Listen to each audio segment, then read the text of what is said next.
వారిని నేను ప్రేమిస్తున్నాను, నన్ను కనుగొన్న వారిని నేను కనుగొంటున్నానని దేవుని యొక్క లేఖం తెలుస్తుంది. అంటే ఈ లోకంలో అందరు ఎవరిని ప్రేమిస్తారంటే వారికి నచ్చిన వారిని, వారికి అనుకున్న వాటిని, వారికి ఇష్టమైన వారిని, బట్టలను ప్రేమించేవారు, బంగారం ప్రేమించేవారు ఉన్నారు, వారి అందసంధ్యాలను ప్రేమించేవారు ఉన్నారు, కలిగిన వాటి ప్రేమించే. కానీ అందుకే నిజమైన లోకరక్షకుడు ప్రభువైన యేసుక్రీస్తు ఆయనను ప్రేమిస్తే, నన్ను ప్రేమిస్తూ వారిని నేను ప్రేమిస్తాను, నన్ను కనుగొన్న వారికి నేను జాగ్రత్తగా వెతుకు వారికి నేను దొరుకుతాను అంటాను. అందుకే ఈ మధ్యాహ్నం వేళలో ఎవరైతే జాగ్రత్తగా ప్రభువుని వెతుకుతారో వారికి దొరికే దేవుడు, అడగకముందే అక్కెలు తీసే దేవుడు, వారి అవసరాలను తీర్చే దేవుడు ప్రభువుని యేసుక్రీస్తు.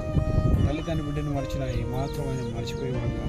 నువ్వు ఏ స్థితిలో ఉన్నా, ఏ సమస్యలో, ఈ సమస్య కంటే జవాబు చేయదు. అందుకే పరిశుద్ధాత్మ దేవుని మహిమపరచులాగున ఆయన నీతిని అనుసరించి పరిశుద్ధత కలిగి నిత్యము నిలకడ కలిగి దేవుని మాటకు శ్రద్ధ కలిగి ఉంటే కష్టాలు కన్నీరు అనేది కొద్దికాలం కానీ నిరంతరం దేవుని పడుతుంది, సదాకాలం పడుతుంది.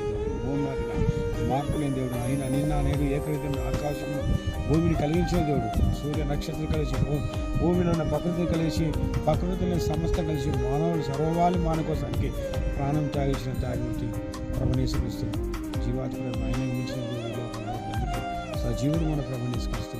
ఆయన మార్గం నడుపుతాం, ఆయన చిత్త ప్రకారం జీవిస్తాం. ఇటు కృప అందరికీ అనుభవించాం.